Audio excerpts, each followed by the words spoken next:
Yeah, in March, yeah, when finally the crisis sort of hit Zanzibar. Within a week's time, I went from 80 hotels, supporting 80 hotels to zero. Within a couple of days, we're basically clear there was nothing going to happen. Then spent the next couple of weeks on webinars and chats and talking to the industry, and it was pretty clear that we're going to be down for business for at least 6 months. Yeah. So one of the people I've been talking to is my good friend and next door neighbor, Nafisa, who'll join, who runs actually a family center.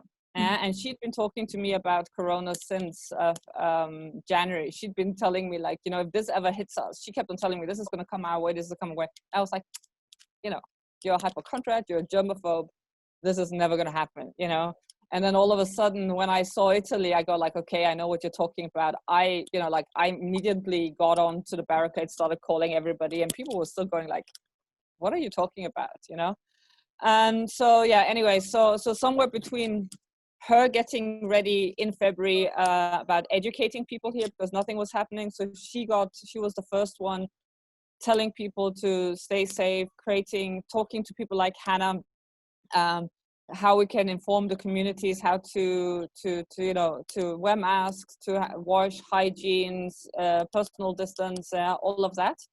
That sort of happened, and then we had some meetings, and we met a whole bunch of amazing people that came out of nowhere all of a sudden when you start asking around. Ran into some people here on the island who have projects and live here, who'd been involved in the Ebola crisis, and had been working for e-learning platforms. And one of the key things that they said was when these crises strike, and one of the debriefs of the Ebola crisis was that communication between the project was one of the biggest problems. Yeah. That there was no central, because it's not a centralized, and usually the governments are overwhelmed, so there's not a central communication point. Yeah. So we decided that from our skill set, that a little project management wouldn't help. Wouldn't be bad.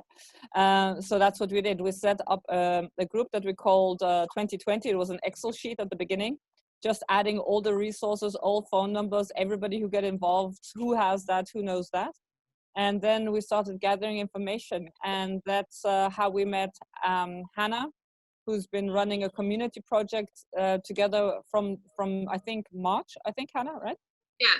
Mm-hmm. Right from the beginning. She was up there with Nafisa right at the beginning in taking care of communities.